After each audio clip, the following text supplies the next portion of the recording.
amount due. Okay, so yung minimum amount due is the 10% of your balance plus the interest and plus the penalty. Okay, back tayo sa ating balance. So kung ang ating utang is 8537, which is ang due ay February 23, sa pagdating ng ating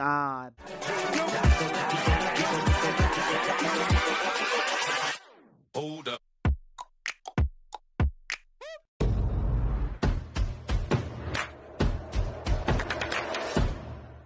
Yan, punta tayo ngayon sa borrow.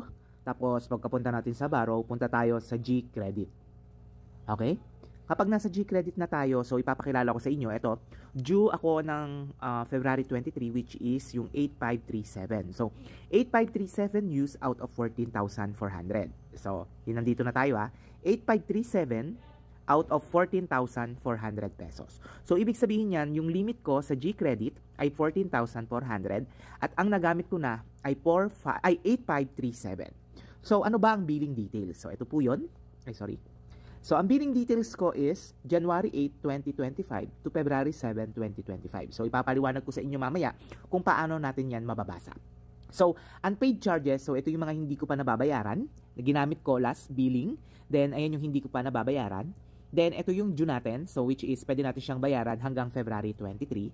And kung mapapansin nyo dito is, ang interest natin is 6% over the 30 days. Okay, so isa-isahin natin siya ngayon. So, dito sa billing details natin, so bibilugan ulit natin, sa billing details natin, January 8 to February 7, 2025. So, ibig sabihin, lahat ng paggastos ko gamit ang G-Credit from January 8 to February 7, papasok siya ng due on February 23. So, lahat ng January 9 up to February 6, ang due niya is February 23. Okay, so ayan yung billing details natin. Sir, paano kapag hindi mo ginamit, then ginamit mo siya on February 8 na? So, same thing lang din siya. Kung ginamit natin siya ng February 8, kunyari February 8 natin ginamit, di ba? February 8. So, mag-a-adjust lang tayo. So, ang billing details natin nun, of course, is February 8 to March 7. So, yung adjustment natin dito is March 23. Yun ay kapag ginastos mo yung G-Credit mo on February 8 na to March 7. So, ganun po siya. Okay. So, punta tayo ngayon sa ating utang. So, may utang tayo dito na 8537. Etong 8537 na ito is hindi ko siya nabayaran. So, bakit walang interest due? Bakit walang penalty? Kasi binayaran ko po siya above the minimum amount due. Okay. So, yung minimum amount due is the 10% of your balance plus the interest and plus the penalty. Okay, back tayo sa ating balance. So, kung ang ating utang is 8537, which is ang due ay February 23, sa pagdating ng ating billing, magkakaroon yan ng 6% na interest. So, magkano ba yung interest ng 6%? So, 8537 times 0.06. So, ibig sabihin, 512 yung magiging interest niya. So, plus 8537. Ayan yung babayaran ko on February, on February 23, dapat mabayaran ko siya. Okay? Then, ano ba ang minimum amount due? So, ang minimum amount due is, halimbawa, ang utang mo ay 8537. Ayan, ang utang mo ay 8537. So, 10% ng balance mo is 853. Saan nakuha yung 853? Sa 10% ng balance. So, ayan yung 10%. Plus yung interest na kinompute natin kanina, ang interest is okay. Ang interest ay, nakalimutan ko kung magkano, 8537 times 0.06. 512. Okay? So, 512 plus 853. So, yung 512, ito yung interest.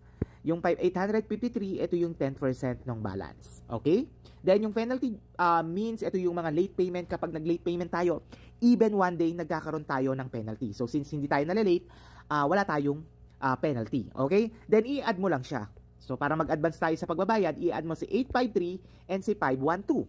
Okay?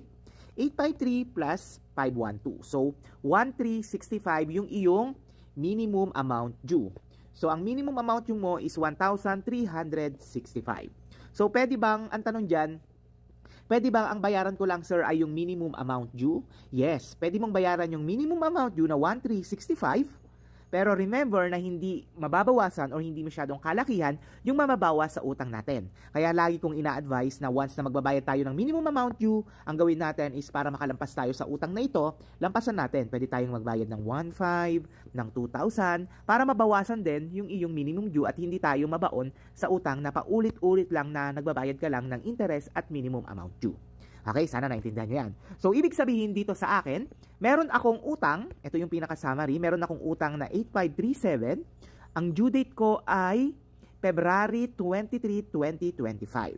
Kapag ginamit ko yung G-credit ko, from January 8 hanggang February 7, madadagdagan pa yung aking G-credit due, itong 8,537 ay madadagdag pa kung magkano pa yung gagamitin ko within this period.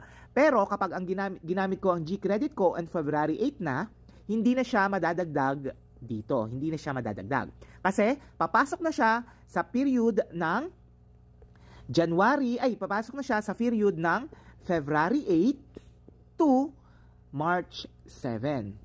Ayan, kasi ginamit ko yung G-credit ko ng lampas ng billing period na ito, which is nag-due siya ng February 23. So, dyan tayo titingin kung magkano yung pwede nating galawin or kung kaya nating bayaran. So, dyan natin titignan yung ating billing details. Okay? Ayan. So, sana po ay naintindihan nyo ang video na ito dahil ang hirap ding mag-compute. Joke lang po. Salamat po. Mag-comment lang po kayo kung kayo ay may katanungan. Thank you so much.